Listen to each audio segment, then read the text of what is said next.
So someone asked what a resistor added to a crossover unnecessarily could do.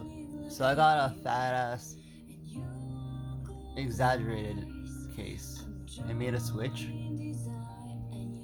So as you can see, the wiring is going through the cross here and back down. It's doing a U-turn and back into the speaker. It's in series, so it's only feeding through this line right here, while the other one is feeding directly into the amp. Here's the switch. So energy always follows the path of least resistance, right? That's usually pretty much how you make circuits, right? So this is how a speaker sounds when I'm placing a resistor unnecessarily in the way. You could kind of get used to this, right? Now check this out. This is how you bypass it.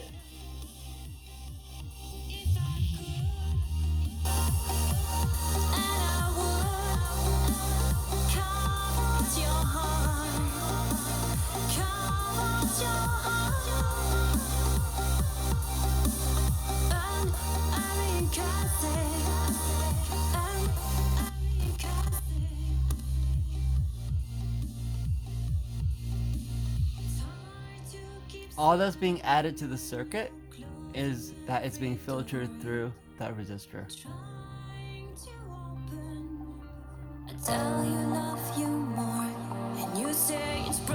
That's what I mean by how it makes it sound more shy. Just overall, we're just more shy. Like it's hard.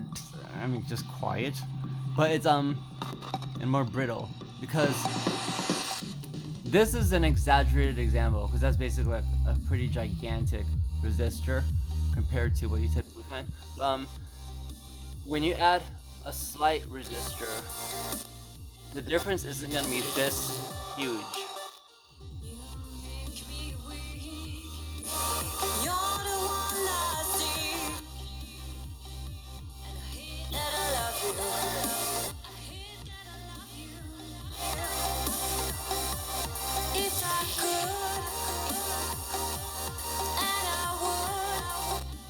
The thing about KEFs in particular that I explained a few times before, and I don't know, maybe I should post that one again, is that KEFs are all about timing. It's like the whole British philosophy of crap. So the tweeter relies on the woofer, which actually relies on, in this model, relies on the waveguide right here. You might notice the flare of this waveguide is actually the first edition of the flare on the blade. It's the model. So this is the first time they actually used a waveguide that was actually outside of the driver itself. That's why they actually used this little gasket of a surround and opted for, rather than having like like the egg, a concaved, so giving a more bassish sound, maybe adding a port. They actually just opted to actually have less volume, and they chose a very very small surround, so this thing definitely doesn't kick, right? What does this do? The purpose of it is to guide the waves flaring from this horn so that it rides across, and it manages to actually skip across this very very receded, kind of almost fanned out surround. If you actually look at the surround, it's almost as if it's a flare in itself, which then connects to this waveguide right here. And this waveguide right here is more deep left and right than it is up and down, which means it's more efficient left and right than it is up and down. And that's basically how the blade works. These things are tilted upward, so it kind of gives it like a cool sound in a sense where it makes it sound more sprawling, and it gets rid of like floor reflections. But in general, when you have a waveguide that's tall, it actually reduces dispersion upward, and downward, so it helps with like preventing, ceiling and floor reflections. If you want to place it on a desktop, this naturally being painted, not painted, naturally being placed kind of upward would help reduce table surface reflections. But besides that, the outer flare is actually meant to make it so that it has the widest dispersion possible. And the reason why is the way that I usually like to imagine or like help people imagine it is it works pretty similar to light. Imagine if this dome here started glowing bright, but imagine if this right here was actually chrome. Where are the sharpest angles? So this dome would glow in a dome shape, right? So it would flash all the way across here, and then it would hit this very sharp angle here. This very sharp angle here would cast it forward, but at every single angle, it also casts it this way at very steep angles. Because you see how like that angle right here is like just really, really steep. This angle here is also very, very steep. Sound doesn't work exactly the same way, but I'm just using this for the example. Whereas if the light was to travel up and down, there is no steepness of the angle. It would basically smear up and down. So the light would basically concentrate from the center. It keep flashing around like the actual flare slash woofer, which is what KEF have. And then it would concentrate between these two, thereby increasing dispersion in this direction, while mirroring the light up and down, so that you'd actually end up with wider dispersion. Another way of looking at it is like with water. Let's say I put this on its back, and I just filled this up with water all the way. Just the whole entire waveguide. If I were to throw a rock into the middle, how would the rock cause the water to splash? Which way would be the most forceful? Again, the most forceful would be where the steepest angles would be. So the water would obviously cascade from the center, and as it tries to ripple outward, it would try to splash out, and then it'd ride this ridge outward at a much more intense angle than it would this angle, because in this angle, it's basically just gliding through. So there's no actual pressure. So that's the whole reason why waveguides exist, is that they increase or induce a negative pressure state where, inside of this pocket, air is very sensitive. And so when this diaphragm moves, anything that happens is then subject to only anything that happens in front of it and nothing behind it. As opposed to if the tweeter were floating in the middle of space, then it'd have to contend with all the air in the middle of space. So being up against the back of this like receded cup, pretty much, is actually better than if it was mounted on a flat plane. Because if it was mounted against a flat plane, then the air would only it'd be, I don't know, like covering a flat board with water and trying to splash that thing. So basically, like the dome would only disperse as far as the dome itself. It wouldn't have any increase in efficiency. It wouldn't have any increased control in its dispersion. It would just do what a dome does and disperse the shape of the dome itself. So what KEF have been doing that's been really interesting is the concept of putting things inside other things, right? That's pretty much what KEF do. It's like the unicore. They just put a magnet inside of a magnet, back to back. Everything sounds funny. Okay. So this tweeter here, being as that has a horn, already creates a compression relationship. From here, that compression around the horn increases the pressure. This is before the tangerine waveguide.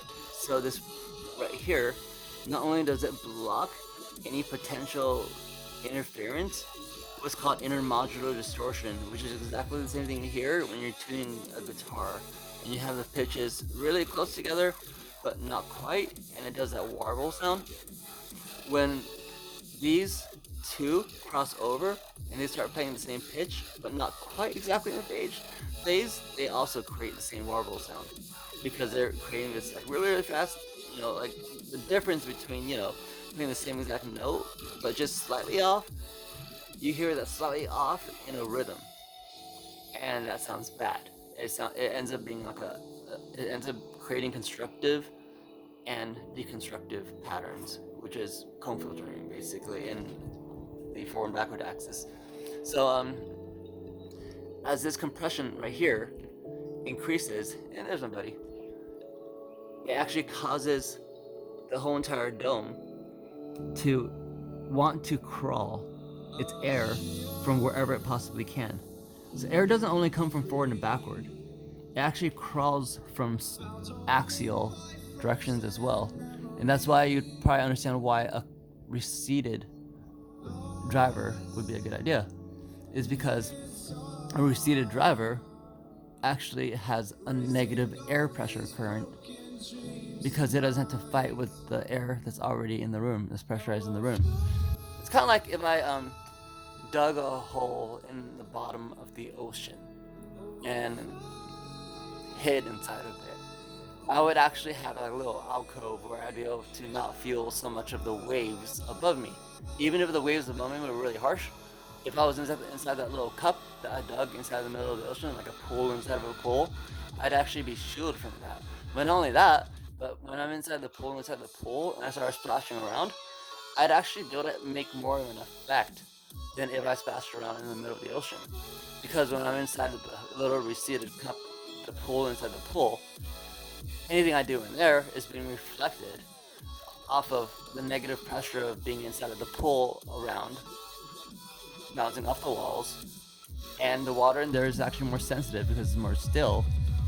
And so anything that I generate, me being pretty much the analogy of a dome inside of the pool, would then have more impact and more of an effect on the rest of the water as it exits the hole. So that's pretty much what's happening here. Since the dome is receded, it's able to travel along the woofer and then travel along the waveguide. But here's the thing with KEF that makes them very strange, and it's something that we want to cover a lot of, is that when people complain about things like the LS50s needing a lot of power, they're right. And the reason why is because even from the start, if you look at the 107s, they're called the reference 107s, you'll notice that the top is actually pretty much a consumer edition LS35A. The only difference is, for some reason, it's raked back. And the reason why is because of time alignment. So, they, being one of the first people who did a standardized monitor, they started off as an engineering foundry. So they're just basically alchemists to begin with. They became musical alchemists. So obviously timing and geometry was like, their thing, right? When you make speakers that are stereo is 100% based off of timing and rhythm. The word they came up with is called Pratt, pacing, rhythm, and timing. Or sometimes called pacing, rhythm, and tone. But when you get all the sound aligned so that the phase angles that hit your ears the same way they were recorded, like if I were to talk to you from the front, you would hear me from the front, and you would actually hear a secondary sound of my voice coming from the side walls and then hitting your ears, and that would be what's called reverb or reverb, right? And that trailing sound would actually make the sound of my voice fuller. And that's why people like to sing in tunnels and sing in showers and stuff like that. It's because the secondary sounds actually ends up reinforcing their voices and makes it sound thicker. There's electronic reverb that does the same thing now. What this thing actually looks a lot more familiar if you really think about it, like in terms of like what it's actually accomplishing. Think about waves. If this thing was a stone and this thing was another stone, and this thing was another stone, if I drop this stone into the middle of a pond, and I dropped this size stone right into the same point I dropped this thing, and I just kept doing it over and over again, what would happen? Versus if I drop this versus this just like an inch apart, like side to side. So one way you'd have the rings like released from a single point, right? That's why these are called single point drivers. And they would interlace so that they wouldn't interrupt each other. They would just kind of sprawl, and then the pebble ringlets and the rock ringlets would just kind of interlace.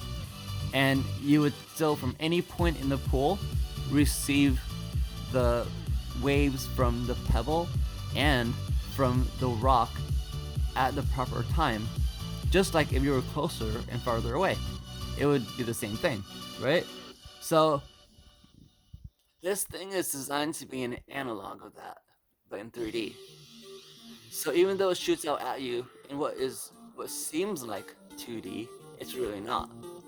It's actually shooting at you in 3D.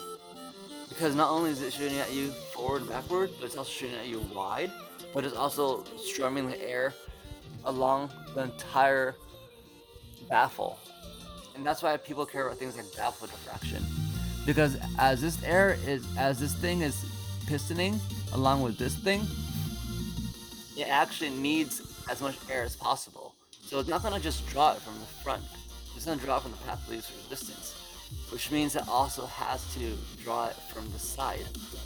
Which means that if there's an angle here, there's gonna actually be a secondary point of resonance. Because remember that this thing right here radiates up to 20,000 times a second. Think of the way a bow works. A bow, how many times do you think a bow contacts against a string when you're strumming it to make a note? Not really that many times, actually. Very few times. Because like the range of a bow is pretty much gonna be, you're not gonna definitely get like 18, you're not gonna get like 20k from a freaking violin, right?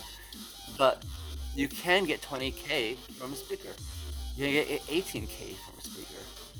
18k is 18 push and pulls from, the AC waves of the pistoning of the dome of the tweeter to make an 18 kilohertz per second sound. Since this is all timing based, and since this is all pistoning, and this is pistoning as well, when this is relying on this as a waveguide, these two have to actually play in sync. Because what happens if this is actually going in and out, and this is going out and in, you end up getting soggy sound, essentially. Where if this was perfectly still, the tweeter would just bounce off of it, because it's just static, right? But since this thing is actually also resonating, as this thing resonates, it's gonna make the job of trying to unify the sound trickier, because the tweeter actually has to merge with the woofer, and the woofer has to do with its job while performing the job of sounding the sounds off of the tweeter at the same time, so that I could do this, so that you can hear now that the tweeter and the woofer are coming from here, which is actually how you're supposed to listen to KEFs. You're not supposed to listen to them direct access. You're supposed to actually listen to it directly out this way, and then this that's why there's this flare right here, is that at any given point, there's an angle that's kind of facing you. And so, it's almost like this is like a little dome. So this is the dome, and this is the dome, right? So these two domes, and so when this meets here, no matter what, it'll eventually start facing you. It'll spiral towards you. So it'll spiral out this way, and it also spirals out this way. Like that. So when you're listening from this, you're getting what would be called point source sound. When you listen from here, just directly on axis, you can't get point source sound. You back up But if you go up real close, you can actually kind of hear the tweeter. This was fixed later on with the tantering waveguide and all sorts of other stuff. But from the side, try this yourself. Just go in front of any KEF speaker, listen to the, stand close enough so you can hear the tweeter, and either tilt or tilt yourself. Just do this. What you'll hear is sound come from here, and it'll slowly migrate to here. And then migrate back if you do this. This is the sweet spot. And from here, as you back up, the whole entire thing is supposed to expand. And then all the waves that are coming from both the woofer and the waveguide, the tweeter and the waveguide compression of the outer rim ride the path of least resistance outward. They actually end up converging, and then this thing right here becomes kind of like a fractal, in the sense where now this plus this behaves almost as if this is one gigantic tweeter. Typically you put a waveguide around a tweeter, so since this and this are now converged, this thing can be treated as if it's one sound source, and this thing can then also have a waveguide around it, which is why they actually started receding this around and started working on elements outside of the driver itself, as if the Uniq itself was a gigantic tweeter or gigantic sound source, because that's really what it is. They're dealing with fractals here. They're dealing with basically getting sound to work exactly how sound actually really works. Sound actually really works as fractals. It's, if I make a sound, it's gonna make what is essentially a spherical projection, and within that it's gonna be a whole bunch of smaller spherical projections that will keep on expanding. It's not actually a wave like a zigzag.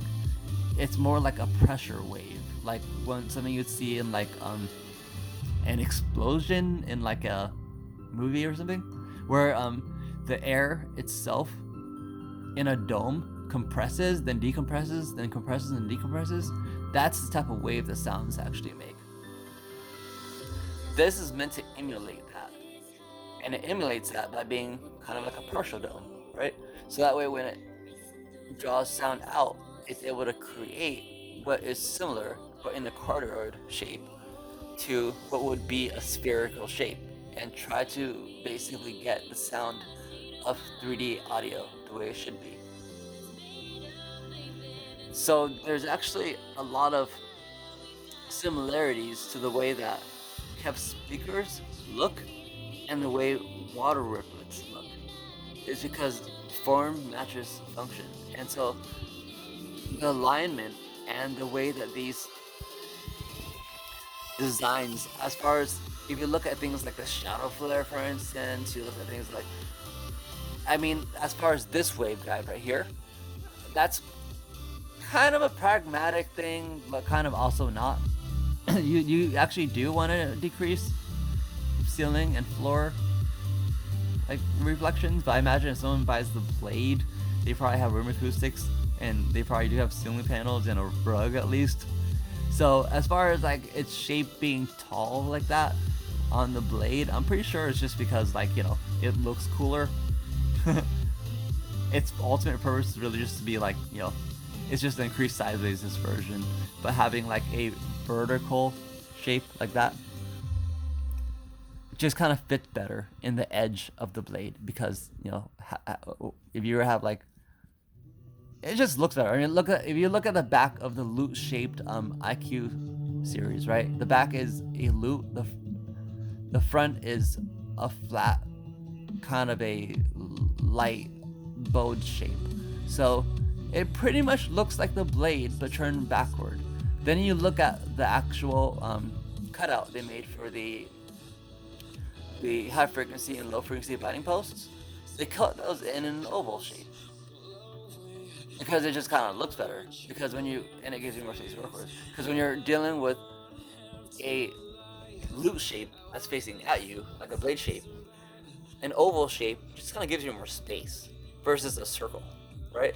Like you can fit both your hands in there if you have an oval shape versus if you just had a circle. So yeah, so like when they made the blade, the big pod around the blade, around the Unicue, they actually didn't really need to make a hole. Not really. They actually could have just placed it like on the LS50s, like could have made it convex like that, right? Because the here, this is like kind of a simulation, right? So they could have just put the driver like a round driver, just mounted right onto, like just cut a hole and just mount it on there, and it'd be kind of already pretty much like this thing, right? But instead, they cut a hole and then they made it contoured inward. They made it concaved this shape, almost like I just cut an oval and I just pretty much plugged this into that thing. So yeah, not only did that make it so that it was more spacious to work with, to wire the actual like driver and stuff like that, but it allowed for the waveguide itself to look cooler. It's it's more distinctive having a cooler, like taller waveguide, because people just kind of like that shape, and it's like it looks like a shadow of itself. But it also allowed for more dispersion in the lateral versus horizontal or vertical, which is just generally ideal. So then you have the example of the shadow flare, which is pretty much the same exact principle, but completely symmetrical, since the shadow flare is mounted on a flat baffle. So the shadow flare basically does the same exact thing as what this does, but completely symmetrically. It's completely round. Because it's on a flat baffle, and so, why not? Right? You don't have the constraints of like this tall, thin, rounded protrusion. You just have a flat baffle. And so you just install the driver as you typically would, and then you install that rim around the outside, spaced accordingly, which then works as a waveguide outside of the driver itself.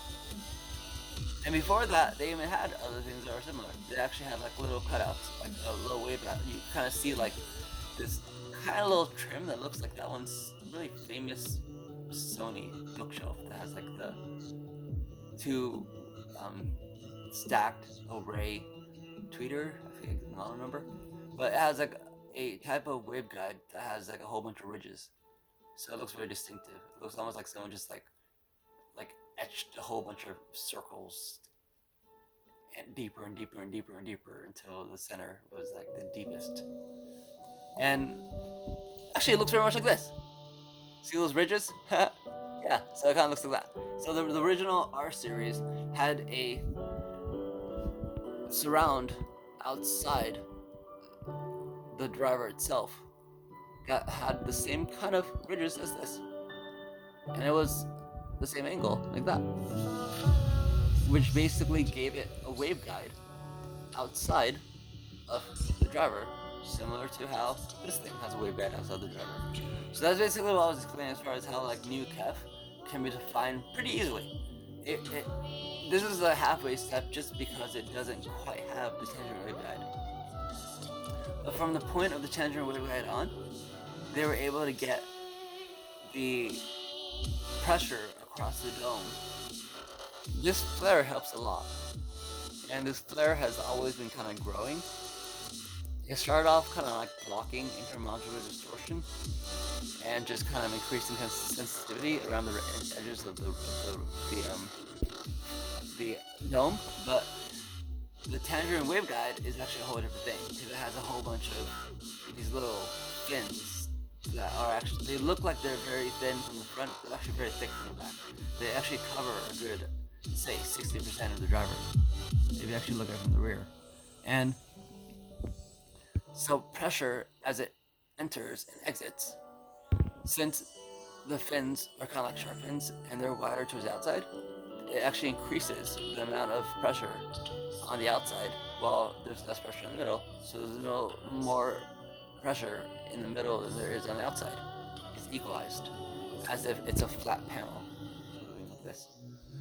So the air no longer has a hot spot in the center, and the air on the side no longer just kind of grazes the air. Instead, since the tangent waveguide is rounded and contoured to fit right above the, the dome of the tweeter, and it has the expanded compression around the edges, it's able to then allow the edges of the dome to fire wide and with as much efficiency as they would want, really. They could just pretty much computer model as far as they want. So, since they could optimize after the XQ series, they could optimize the way the tweeter could actually disperse sideways. That meant that you can now use the entire face of the actual driver, not the driver, sorry, of the actual baffle as acoustic elements, which meant that this obstruction had to go. You look at the XQ series, there is a typical roll surround. After the XQ series, starting with, actually this, and then the 3000X and 3000X SE, they started doing the receded surround thing, where the driver was actually just a flare, and then it would just be able to continue on into the waveguide of in the case of the Blade and the 3000X/SE, the contour of the baffle is deliberately the same type of thing as this, where it's actually a contour inward, and it has steeper angles on the side. And that was used to model the way the Blade would then behave in the future. But it's still a very important incremental step, because if you think about it, it's still imitating the way water drops work. Just like the way that the Unicue is meant to be perfectly timed from any single direction, because sound from here and sound from here is hitting your ear at the same time. Now, sound from here is hitting your ear at the same time, but with a slight bit of delay. But now they have the mastery of being able to control exactly the timing between here, here, and here. So no longer is the tweeter just reliant on the woofer as a waveguide. The tweeter itself has a waveguide, so that the tweeter can rely on the woofer, but isn't so fully reliant. It still does, but it's not completely reliant. As a second, it's able to expand and disperse. I should probably just disconnect the speaker. Kind of becoming a fire hazard here. You can see how this tweeter horn here is actually extended out, beyond the actual woofer itself. And that's not an accident. It's actually kind of that way all the way through, right? And the tweeter, you can see how it's all glary. Is that my camera? So the tweeter is able to expand its air this way, outward, like that, axial, right? While the woofer, even when it goes in and out, one part remains the same. They started using something that is more akin to what would be a continuity of the woofer itself, which started off as the Z-Flex surround, right? This thing is actually just as acoustically active. You can hear it. That frequency there is a frequency the cone can generate. If you can hear it, then that's actually the frequency that, it's same way if I ring a bell, that's the sound a bell can make, right? So this frequency is capable of this, but it's also capable of reflecting sound due to these ridges from the tweeter itself. So no matter how far this woofer pistons in and out, no matter what, the outer rim right here will stay stationary. This Z-Flex surround will only flare inward and outward. it doesn't go like this. It goes like this. So no matter what, as the tweeter expands and crawls outward, no matter what position the woofer is in, once it does actually time itself to meet the outside here, it's actually gonna end up merging with the woofer, no matter if it likes it or not. It has no choice because the outer rim is actually stationary. So at any position that the woofer is, whether it's in or out, the tweeter will actually meet it at the outer edge.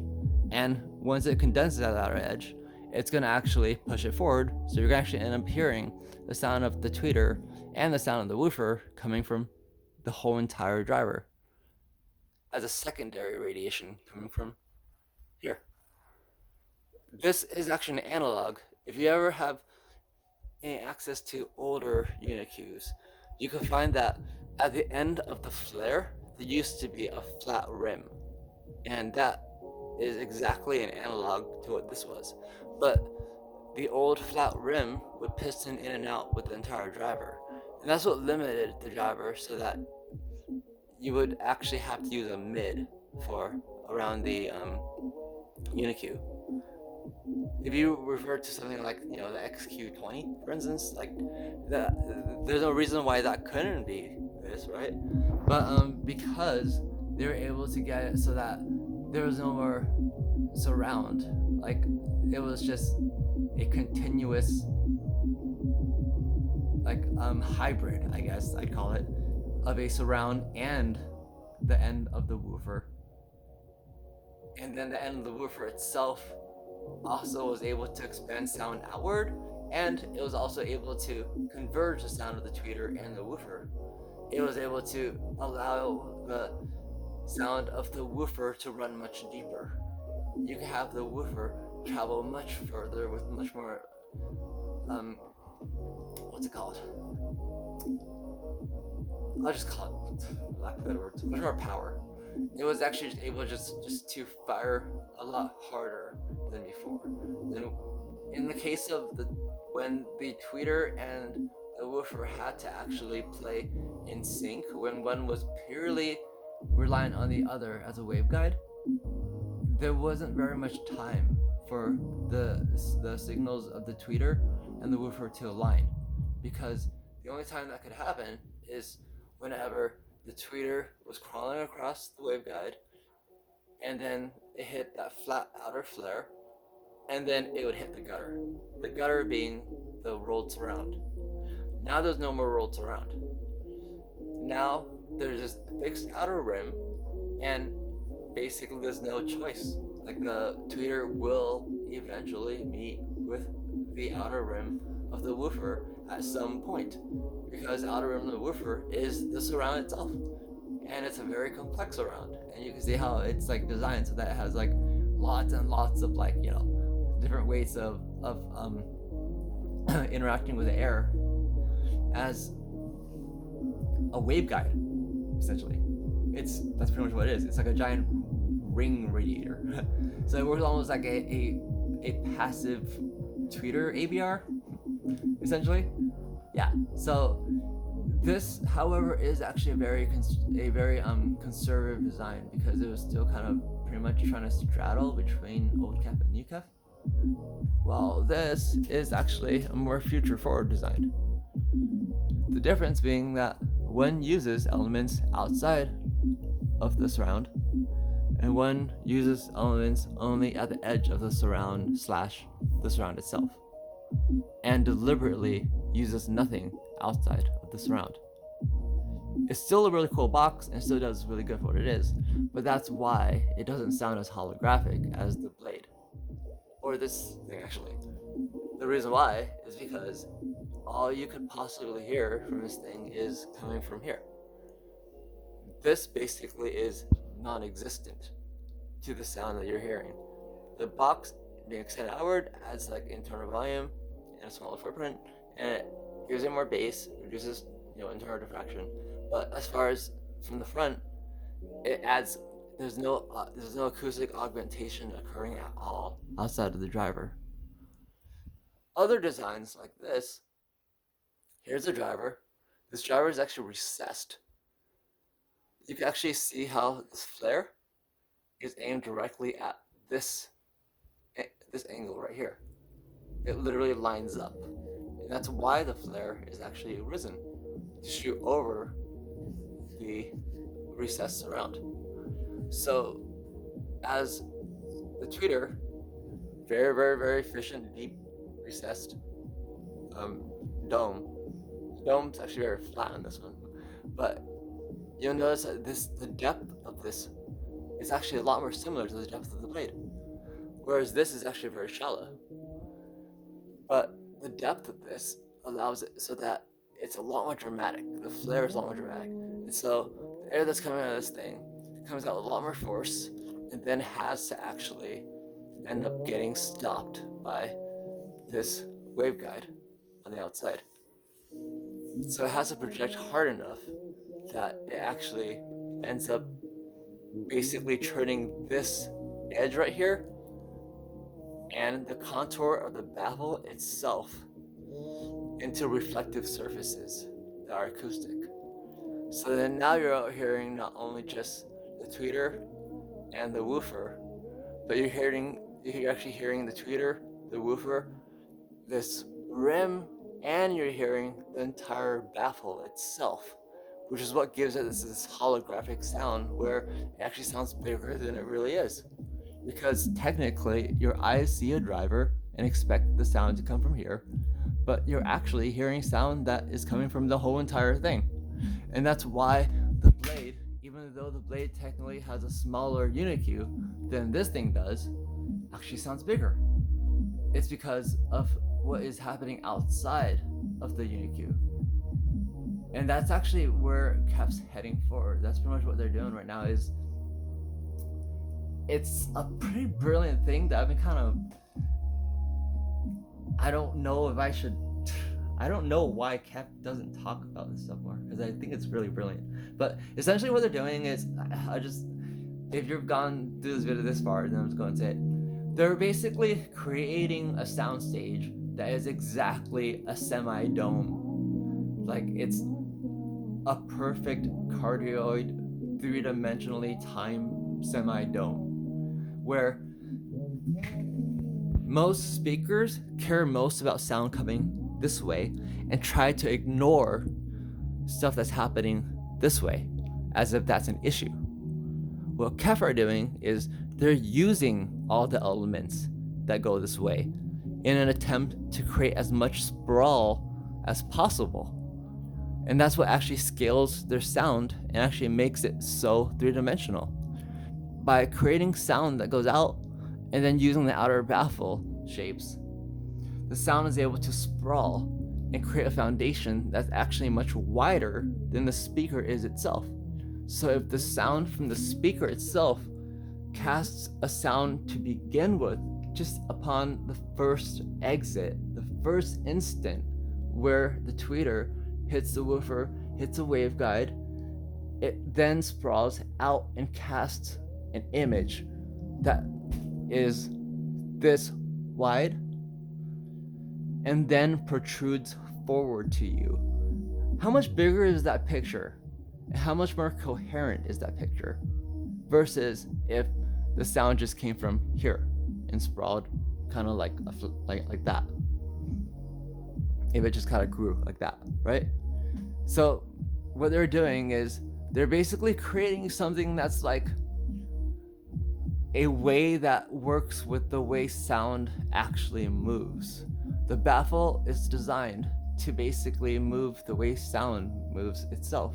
So it follows the path of least resistance, and then it uses that, separates it, organizes it in ratios of time, and tries to just reproduce sound using a surface that is actually as conducive to sound waves as possible as the sound is sprawling axially this way. So they're technically kind of using diffraction in a constructive way, which is kind of a weird way of saying it because typically we hate diffraction. But so the sound that is coming from things like the tweeter and the waveguide and the whole entire thing is a fractal. This thing to this thing is this thing to this thing, which is this thing to this thing. Get it? Which is the way that waves work. And that's actually the path of the least resistance for how you would actually create sound that can actually leave from a single point without creating any congestion. And if they were to accomplish that perfectly, which is where they're heading toward, then you would actually be able to get sound to be able to disperse as if it really was actually a true sound source, which is pretty cool. As in, when I speak, sound doesn't just like kind of beam from my mouth forward, right? It actually kind of like just expresses outward in every direction. And you can kind of hear where I'm coming from, but that's not really how it works naturally. Sound kind of just, it, the way that everything is shaped from instruments and stuff, they don't have any no one speaks from out of a wall, right? No one speaks out of a baffle. No one speaks out of like a particularly fixed shape.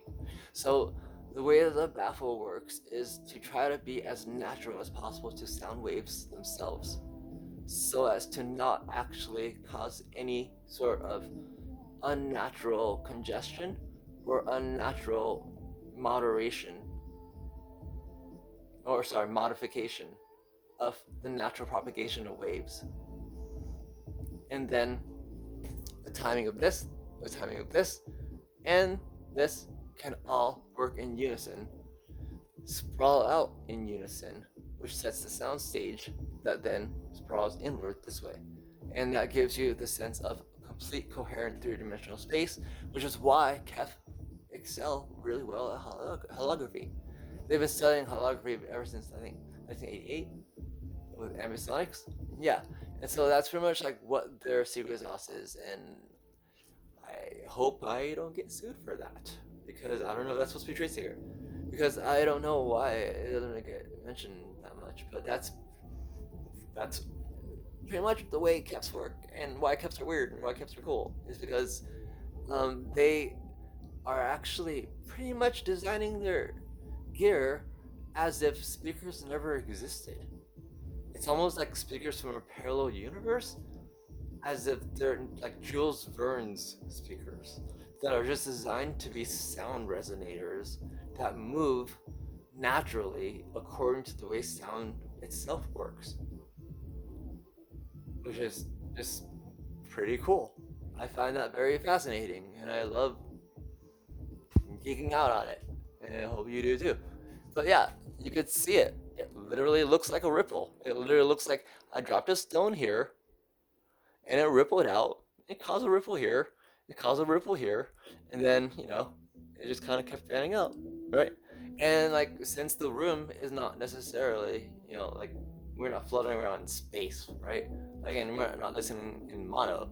Since this thing is actually meant to be a stereo pair, there's no reason to make it round. You'd want to make it tall. Making it tall also helps you, like I was saying before, it reduces the footprint. It makes it so that you could reach inside the pod of the blade and work more easily. It gives you more, and it also gives you the ability to make it so that it has wider than tall dispersion. It gives you more internal volume. All sorts of benefits to having it taller than having it just be round, especially when you're dealing with stereo, which is our ears are side by side, so of course we prefer stereo where speakers are side by side. So of course we're going to be biased to having sound that radiates more wide than it is tall. And that's essentially what is happening here. And that's actually why the blade is shaped the way it is.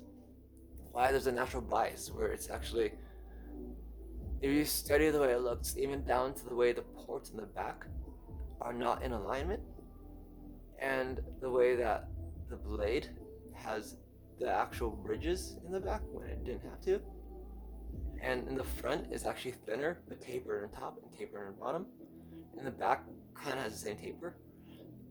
It does that all deliberately because the blade is actually two different pieces. The box is only meant for low frequency sounds.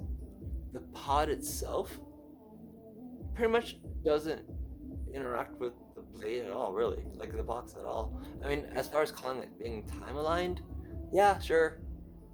at 300 hertz, things are still things are still stereophonic.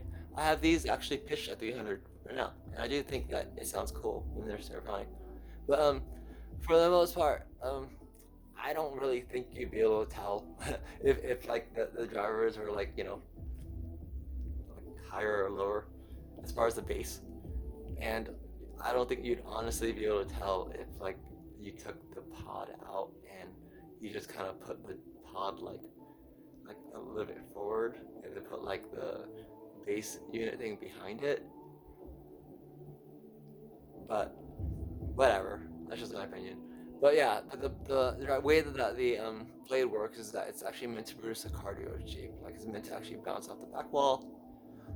The two rear ports are actually not in line. They're tuned to two different frequencies.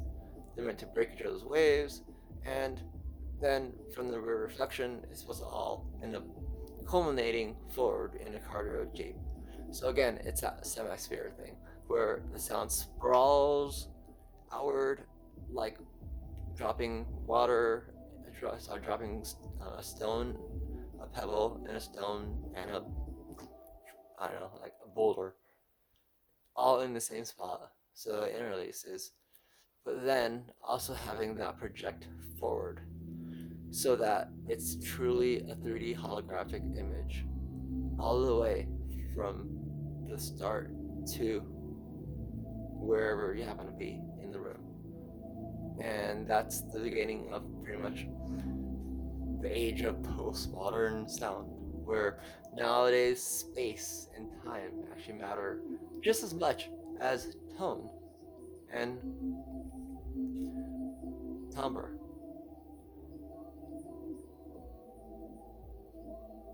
It's just as fun to listen to the fact that you could hear between the instruments inside the drum or inside the violin, or just hearing things move around 3D space as it is to listen to like just the vocals themselves. And that's what makes it all really work, is that it basically is all relying on time, and timing is basically the only thing that our ears use to actually understand in three-dimensional space. So if you were to create a perfect analog of that, you would have to get the timing right, because that's pretty much the only thing that you actually rely on between your two ears to even understand three-dimensional space. And that's the one thing your two ears constantly do, is they constantly create a three-dimensional stable 3D image inside your own head. So yeah, I would look forward to pretty much what they're doing, because also like besides that, they're kind of working on a different axis too, which is tuning as far as it goes um, behind this thing. And the tuning isn't so much of a black hole as it is a white hole. So yeah, stay tuned for that. Thanks for listening.